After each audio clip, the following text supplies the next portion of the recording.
qu'un jour, nous aurons des réponses à ces questions. Quel est le rôle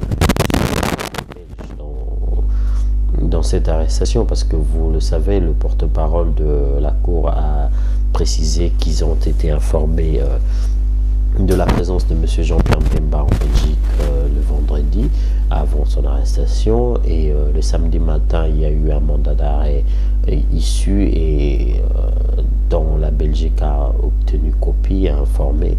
Donc 13 heures après, M. Jean-Pierre Mbemba a été mis aux arrêts et établi vendredi, et dont les scellés ont été levés le samedi matin, et le samedi soir, M. Mbemba est arrêté. Pourquoi cette rapidité? Pourquoi ce harcèlement, je peux le dire, en la personne de M. Jean-Pierre Mbemba? Parce que bon, de notre mémoire, il n'y a jamais eu un dossier aussi rapidement traité, aussi rapidement exécuté. Mais bon, c'est là où nous voyons qu'il y a eu une situation politique derrière cette situation, parce que bon, M. Mbemba n'était pas à sa première visite en Belgique.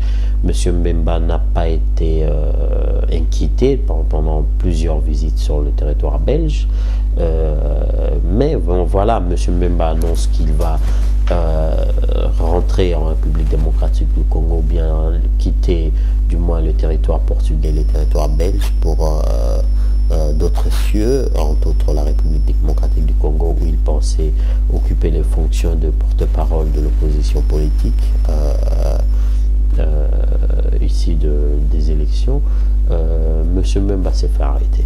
Le porte-parole nous dit qu'il est arrêté parce que bon, sur le territoire congolais, il aurait échappé au contrôle de la Cour. Mais nous pensons que c'est faux, parce que bon, M. Thomas Lubaga, Germain Katanga ont été arrêtés sur le territoire congolais avec l'aval du gouvernement de la République démocratique du Congo. Donc je pense que cela n'est pas une raison tout à fait valable. Est-ce que M. Mbemba se serait réfugié en Équateur pour peut-être créer une autre rébellion?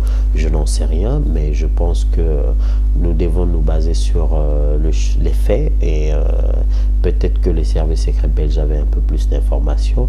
Mais pourquoi ces informations-là ont été données à la Cour pénale internationale, et pourquoi la Cour pénale internationale n'a pas pris du temps pour vérifier ces informations, nous n'en savons rien. Et il s'est fait que la justice belge, si elle travaille de manière indépendante, a encore trouvé qu'il n'y avait pas de problème dans cette procédure-là, et ils ont maintenu donc M. Mbemba sous arrêt, malgré sa demande de mise en liberté provisoire. Donc vous voyez que cette situation libère donc M. Joseph Kabila d'un opposant valable sur le territoire congolais, et de l'autre côté, pour M. Bossissé, il met M. Patassé dans une situation très embarrassante. C'est-à-dire, M. Patassé, s'il retournait aujourd'hui en République centrafricaine, il serait arrêté. Et vous n'êtes pas, il n'est plus un secret pour personne, parce que le mandat d'arrêt contre M. Jean-Pierre Mbemba, dont j'ai la copie à mes côtés, spécifie clairement qu'il y a d'autres personnes qui sont impliquées dans ces accusations, et que ces personnes-là feront face à la justice d'un moment à un autre. Donc M. Patassé devrait s'inquiéter, parce que bon, c'est lui, à mon avis, qui avait l'autorité morale et intellectuelle des troupes qui défendait son pouvoir.